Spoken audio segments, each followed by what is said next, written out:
यदा मृधे कौरवसृञ्जयानां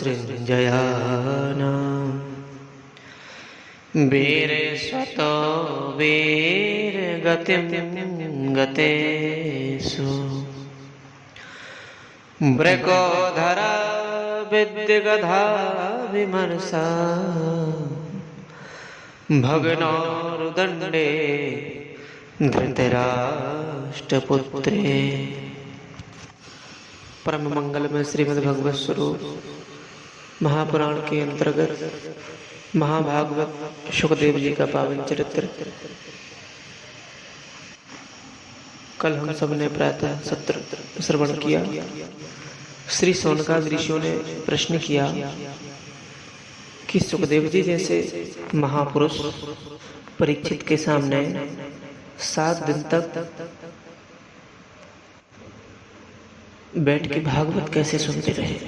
श्रीमद् भागवत परमहंसों की संगीता है, इसलिए व्यास जी महाराज ने सुखदेव जी को परमहंस मान करके प्रदान की। तो सुखदेव जी किसी दिन परीक्षित को देखे।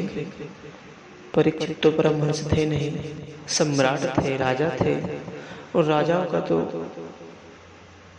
जीवन ही रजोगुणी होता है।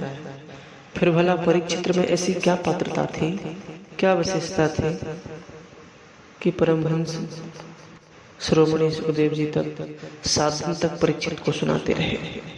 तब परीक्षित का चरित्र श्री सुखदेव जी महाराज बताते हैं कि ऋषियों, जिस समय महाभारत के युद्ध में सभी कौरव मारे गए थे और पांडव विजय श्री को प्राप्त हुए, अंतिम युद्ध हुआ था दुर्योधन और भीमसेन के बीच। और उस युद्ध में भीमसेन ने अपनी विशाल गदा से दुर्योधन की जंघा को तोड़कर उसे घायल कर दिया और विजय का शंख बजाते पांडव अपने से आगे बढ़े और पांडव विजयी घोषित हुए। घायल अवस्था में रणभूमि में पड़ा हुआ था दुर्योधन। उसी समय आया द्रोणाचार्य जी का बेटा अश्वत्थामा, अपने मालिक से, अपने दुर्योधन से सहानुभूति प्रकट करने लगा। मित्र, तुम्हारी ये दुर्दशा मेरे से देखी नहीं जा रही, परंतु बुरा न माने तो एक बात कहूं। बोले, आपने अपना सेनापति उन्हीं को नियुक्त किया था जो मन से पांडवों से जुड़े हुए थे, चाहे वो बाबा भीष्म जी हो, चाहे हमारे पिता द्रोणाचार्य जी। यदि मौका मिला होता तो आज एक पांडव इस पृथ्वी पर नहीं रहता। दुर्योधन ने कहा, जो होना था सो हो गया, अब आगे तुम मेरे लिए क्या कर सकते हो ये बताओ। अश्वत्थामा बोला, बोलो क्या चाहते हो महाराज। दुर्योधन ने कहा, मेरी सबसे मन की पीड़ा यह है कि हम 100 भाई थे, आज एक नहीं बचा, और दुश्मन मात्र 5 भाई थे, वह एक नहीं मरा। 5 में से एक भी मर जाता तो कुछ तो संतोषी होती शरीर में। अश्वत्थामा बोला, मैं समझ गया तुम क्या चाहते हो। एक भाई की बात कर रहे हो, मैं 5 का सिर काटकर आपके चरणों में लाता। और आवेश में भरा अश्वत्थामा चल दिया। काकोलोक न्याय से इसने रात्रि में पांडवों पर हमला बोलने की योजना बनाई। संयोग से आज पांडवों को भगवान उनके शिविर से बाहर निकाल ले गए। विजय की रात्रि है, धूमधाम से कहीं चल करके उत्सव मनाते हैं। यूं कह के भगवान पांडवों को ले गए और पांडवों की जो सैया शिविर में पड़ी थी उस पर द्रौपदी और 5 बेटा आकर सो गए। 5 पांडवों से उत्पन्न थे और बिल्कुल पांडवों जैसे ही लगते थे, एक से एक महामहारथी पुत्र थे। अश्वत्थामा ने जब रात्रि में हमला बोला, पांडव पुत्रों को ही पांडव पुत्र समझकर 5 का सिर काट लिया। और 5 का सिर काटते ही दौड़ा दौड़ा प्रसन्नता में दुर्योधन के पास आया। मित्र देखो, तुमने एक सिर मांगा था, मैं 5 का सिर काट के लिए आया आपके साथ। वस्त्र हटा के जब ध्यान से देखा, दुर्योधन सुन करके बहुत खुश हुआ, पर वस्त्र हटा के जब देखा और बोला, मूर्ख, ये पांडव नहीं है, पांडव पुत्र है, तुमने इनको मार के तो हमें पानी देने वाला नहीं छोड़ा। मुझे इन बच्चों से वैर नहीं, मेरा वैर तो पांडवों से था। और अत्यंत दुखी होकर रोता हुआ दुर्योधन प्राणांत को प्राप्त हुआ, परंतु अश्वत्थामा घबरा गया। अब अर्जुन को नहीं छोड़ेगा, प्राण बचा के भागा। उधर द्रौपदी को पता चला अपने पुत्रों के बारे में, तो देखकर के अत्यंत पुलक उठी द्रौपदी। माता शिशूनां निधनं सुतानां निशम्य घोरं परितप्यमाना तदा रुदद्बाष्पकलाकुलाक्षी तां सान्त्वयन्नाह किरीटमाली। द्रौपदी के कोण क्रंदन को सुनकर अर्जुन क्रोध में भर गए। उठा करके शपथ लिए, देवी द्रौपदी तुम दुखी न हो, तुम क्षत्राणी वीर पुत्रों की जननी हो। मैं तुम्हें अपने गांडीव को उठा के प्रण करता हूँ कि जिस दुष्ट ने ये दुष्कर्म किया है उसको तुम्हारी आंखों के सामने ला करके मृत्यु दंड दूंगा। और ऐसा कह करके अर्जुन रथ लिए गोविंद के रथ में बैठकर भागे। अश्वत्थामा को पता चला तो पीछा किया। भागते भागते अश्वत्थामा ने अर्जुन के ऊपर अस्त्र चलाया।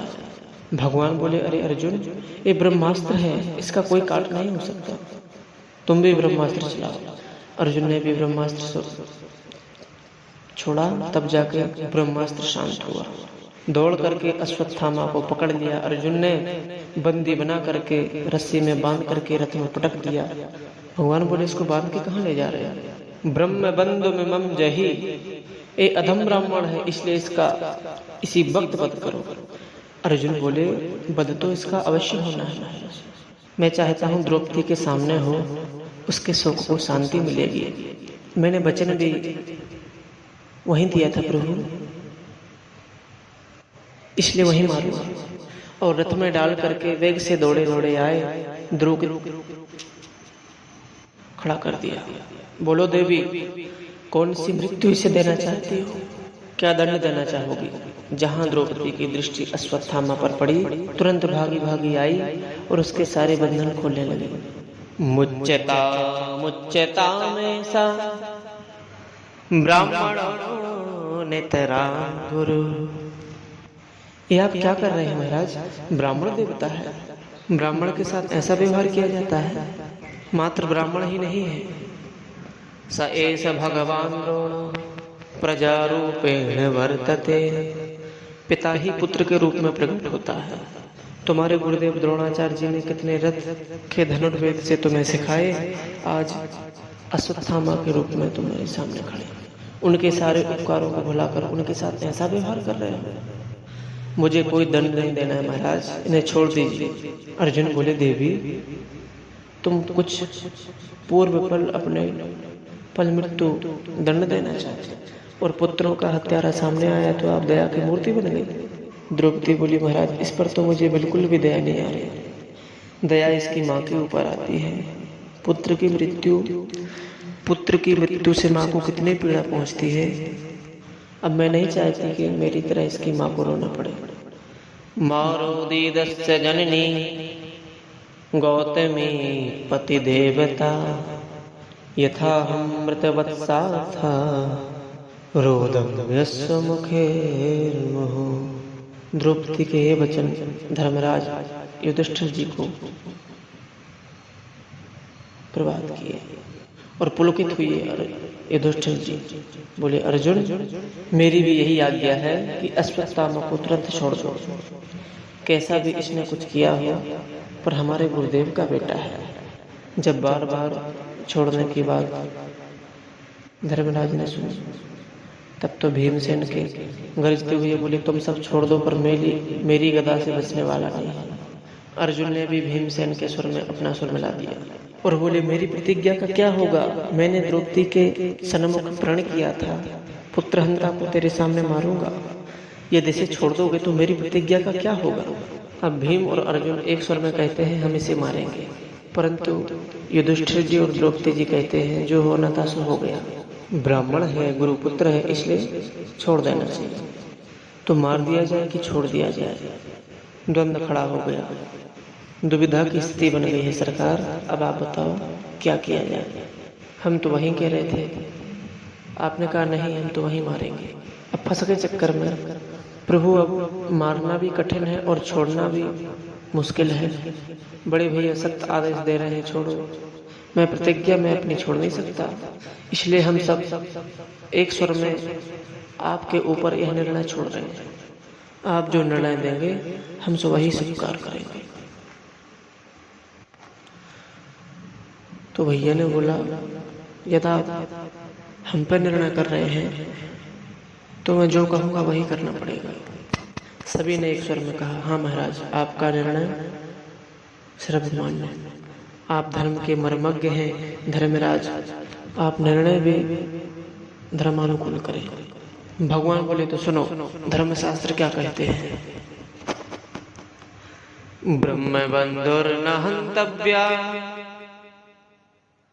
आततायि बदाहरणः मयैवो भयमानातं परिपाह्यानुशासनम्।